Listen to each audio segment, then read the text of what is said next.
Hey, what's up everybody? Welcome back to another episode of B is for Build. In today's episode, the goal is pretty simple. We're gonna finish the drop down sections in our frame rails, which will actually finalize our frame rails. There's one other thing in here too. If you guys are BMW like parts specialists, if you're a BMW enthusiast in particular, you might know the answer to a question that I have that I'm gonna ask you guys in a little bit, revolving around the wheel, knuckle, rotor, brake caliper setup. I could really use some input from all you guys, your creative thinkers out there. So stay tuned for that as well. Let's get started.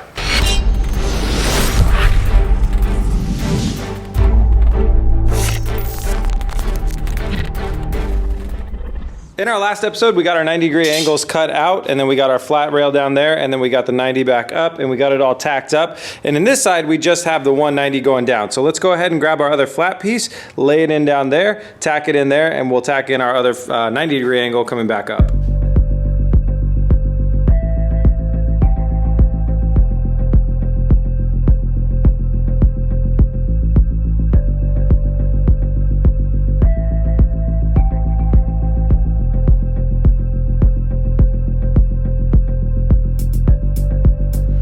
Okay, I got this lowered railing tacked in here. It went really well. Everything is perfectly straight, level, exactly how I want it. Sometimes, just so you guys know, sometimes when you tack weld things, like if you tack just on one side, as the tack's cool, it'll pull your piece or bend it around. Actually, it always will do that. It'll pull and bend pieces.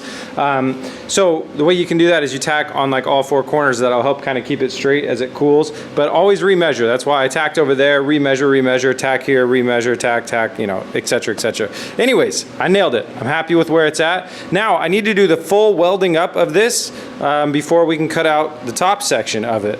And to do the full welding, I'm gonna need to pull the engine out. That's just not enough space for me. For a professional, they may be able to jump in there and do that, but for me, I need a little bit more space because I'm still learning. So the engine's gotta come out one more time. Let's get it out of there.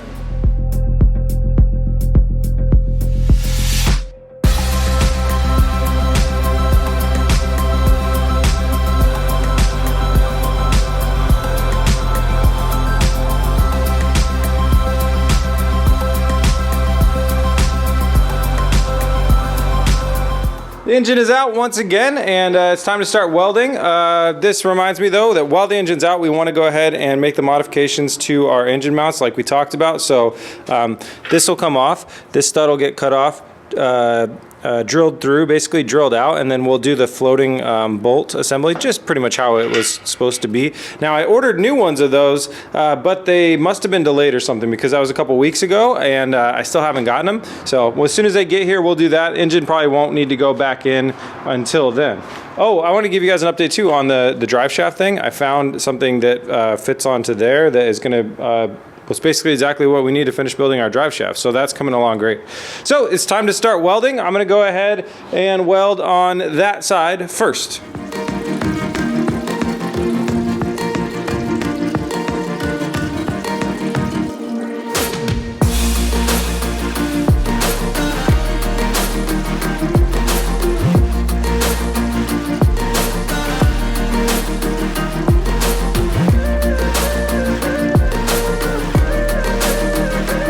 All right, got the driver's side all welded up. Some of my vertical welds started kind of goobering up on me. They got a little bit too much substance to them, but this is all gonna be plated and boxed in the end anyway, so I think I know that's gonna have to be flap disked down, so that won't really matter.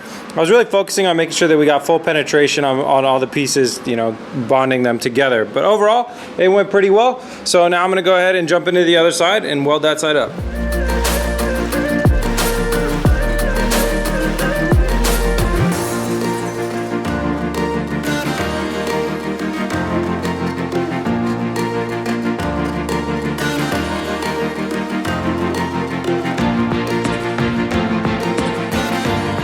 All right, we are all welded up. It's a good thing that I got already flap disc down a lot of that stuff because man, on those vertical welds, they gobbed up on me. It's crazy. They had way too much buildup on them. Super weird stuff, but I'll hit it with the flap disc. It'll look nice and clean in the end, and you won't see any of it because, like I said, we're building that plate over it. Now, I was gonna cut the frame rails right now. I was gonna cut them like this and zip it, and then, or no, I was gonna cut them like this and then put our support piece in. But then I realized that the body won't be here anymore once I do that. and I need to know where the body's going to be so I can put the roll cage in the right spot. So I'm not going to cut the frame rails down in this episode. Tomorrow we will start off by working on our lower extensions out and mounting our roll cage, our halo bar, our main bar, our A-pillars, all that sort of stuff. That way we can like put those all in place exactly with the body here, and then we'll cut this body off, throw it away, and then put our new one back on. That'll be the next time a body comes on this car. We'll be with our new and improved and not demolished 240Z body. By the way, guys, I do have a replacement. I don't have it physically yet, but a deal has been made. So thanks so much for sending me the links and all that good stuff. But we got one figured out. So let's move on to that next thing that I need BMW specialization. So when we come over to the back here, you can see that we have a pretty big rotor. Let me see with the tape here. It's like, I don't know, about 15 inches, 14 and a half, 15 inches. But when you come over here to the front, I mean, it's like ungodly. This thing is too much. So this is like the Sirius M5 stopping power stuff. The problem with this is I can only run an 18-inch wheel in the front with rotors and calipers this big. The smallest wheel I'm going to be able to run is an 18-inch wheel. And Zs, Datsuns in general, and Zs, they don't look good with 18s in the front. I mean, you could maybe pull one off in the rear and still look a little bit bad, but definitely not in the front. Now, big brakes and big rotors is a good thing on a sports car, obviously, but we are lowering the weight down of this car by several thousand pounds, so we can take the sacrifice and go smaller. So my question to all you BMW enthusiasts out there are, what are my options? What do you guys know of? Obviously, I'm talking smaller caliper, smaller rotor.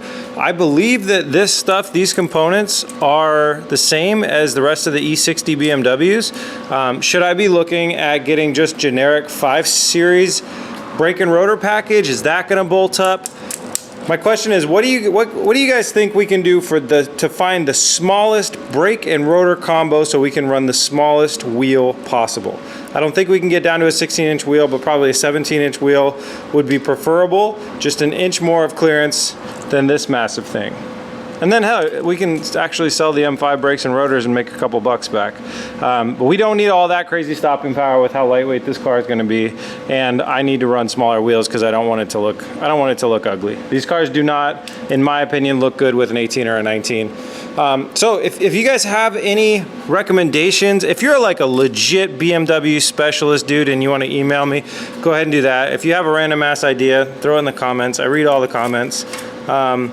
If anybody's curious of how big this thing is compared to other ones, here are some measurements. They're huge. Don't mind the ugly painting on here. I did not do that. It's just so big, man. This thing is like, obviously going around something, it's like 16 inches, but it's probably a 15 and a half inch tall rotor, maybe 16-inch tall rotor. It's just crazy big. So I would like to replace those all four all the way around. I'd like to buy factory brand new BMW parts. It's just all, the question is, the knuckle is right here. I don't want to get a new knuckle setup. The brake caliper mounts are right there. What can we put on here that's a lot smaller? That's what I'd like to know. I'm gonna make it a little bit shorter of a day in the shop tonight. I'm gonna go home and help Chelsea out with the merch management stuff. If you guys didn't see, all of the merch is 50% off right now. So we got a lot of orders. Huge thanks to all you guys. So let's head home and see what's going on with that. Just got back home. Chelsea's downstairs working on shipping out some of your guys' packages.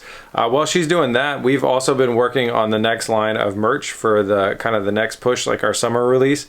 So we're gonna do some 240 oriented stuff for that, and I got a shirt that I'm really looking forward to. So let's jump into the computer right now, and I will show you guys the design for the 240 shirt, get some feedback before we make them.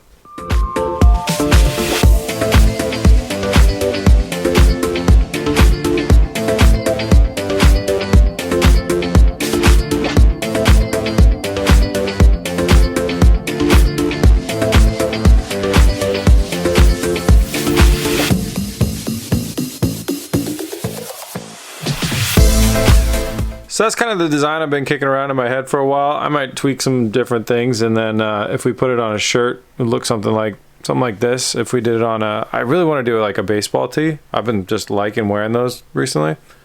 So that's a thought. That's something I've been kicking around. I'll save it. You guys let me know in the comments what you think. If I know a 240Z is kind of like a specific car, specific build, but who knows? I don't know. Let me know in the comments what you think.